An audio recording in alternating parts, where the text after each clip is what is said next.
મહત્વના સમાચાર અમદાવાદથી। અમદાવાદમાં પિરાણા પીપળજ રોડ પર આગ લાગી છે। કચરાના ઢગલામાં આગ લાગી છે। ફાયર વિભાગે પાણીનો મારો ચલાવી અને આગ પર કાબુ મેળવવા પ્રયાસ કરવામાં આવી રહ્યા છે। અમદાવાદની ઘટના। અમદાવાદમાં પિરાણા પીપળજ રોડ પર કચરાના ઢગલામાં ભીષણ આગ। હાલ તો ફાયર વિભાગ ઘટના સ્થળ ઉપર છે અને આગ પર કાબુ મેળવવા માટે પ્રયત્ન કરવામાં આવી રહ્યા છે।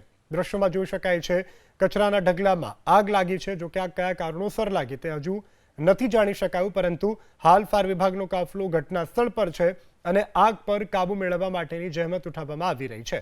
પિરાણા પીપળજ રોડ ઉપર કચરાના ઢગલામાં આ આગની ઘટના દૂર દૂર સુધી ધુમાડાના ગોટે ગોટા દેખાઈ રહ્યા છે। હાલ તો ફાયર વિભાગનો કાફલો તાત્કાલિક ઘટના સ્થળ પર પહોંચ્યો છે અને આગ પર કાબુ મેળવવા માટે પ્રયત્નો કરવામાં આવી રહ્યા છે।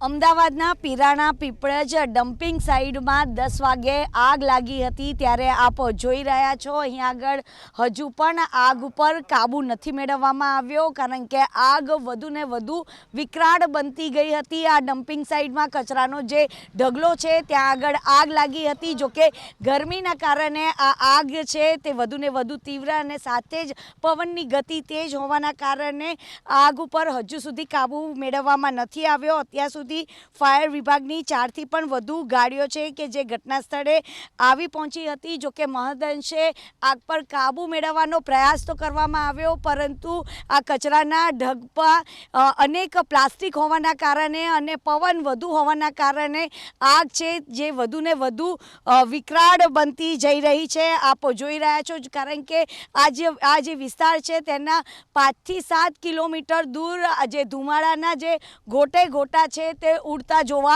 મળી રહ્યા છે। કેમેરામેન જયરામ રબારી સાથે રાજલ બારોટ, ABP અસ્મિતા, અમદાવાદ।